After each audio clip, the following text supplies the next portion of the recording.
अस्सलाम वालेकुम दोस्तों रंधावा व्लॉग में खुश आमदीद। हाँ जी, उम्मीद करते तमाम दोस्त ठीक ठाक होणगे। हाँ जी, गंदम लगे बीजन तो पहलों बीज नूं दवाई लावांगे तो तुहानूं वीडियो विखालांगे। तो दवाई जिहड़ी बायर कंपनी दी आ होमरे एक्सल, तो बहुत मुफीद दवाई है। तो ये दवाई लावांगे, दवाई लाउण दा तरीकाकार मुकम्मल जिहड़ा तुहाडे नाल शेयर करांगे। तो मुड़ के ये ड्रिल दे नाल ढग्गियां दी ड्रिल आ, उहदे नाल ड्रिल लग्गियां करन। फिर तुहानूं ड्रिल दिखा लांगे भी ढग्गियां दी ड्रिल कैसी है, तो उहदे नाल ड्रिल करन डए आ। तो कुछ जिहड़ा वा कुछ रकबे ते गाजी दा जिहड़ी आ ओह ड्रिल करनी आ, कुछ अकबर बी आ ओह ड्रिल करना, तो कुछ दिलकश बी आ ओह ड्रिल करना वा। तीन वैरायटियां मुख्तलिफ जिहड़ियां ओह बीजन लगे आ, ते ड्रिल ही करनी आ। फी एक बोरी DAP ਦਾ इस्तेमाल करना असीं। तो हाँ जी, वीडियो करते जी स्टार्ट। तो उन्होंने बंद अगे साड़ी गुजारिश है, जोड़े बंदे मेरे चैनल पर नवे होंगे आ वो चैनल सबसक्राइब कर लिया करो, ताकि हर नवी आने वाली वीडियो का जोड़ा नोटिफिकेशन आ तुहानूं मिलता रहे। तो वीडियो लाइक शेयर जरूर करा करो। हाँ जी, वीडियो करते जी स्टार्ट।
सब्जी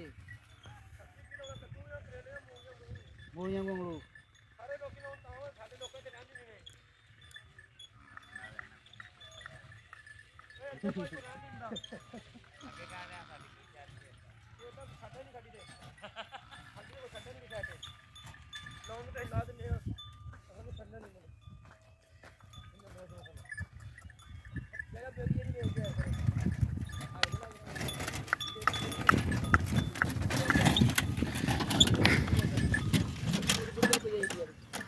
ਦਵਾਈ ਨਹੀਂ ਲਾਈ ਜਾਜ ਬੀਜ ਨੂੰ ਤੂੰ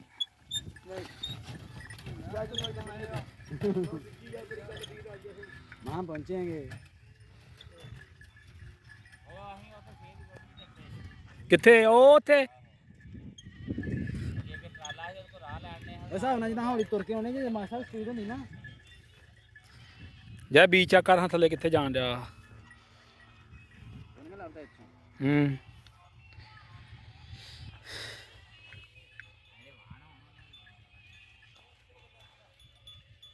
कितने के चलने हैं ओ ना ਹੂੰ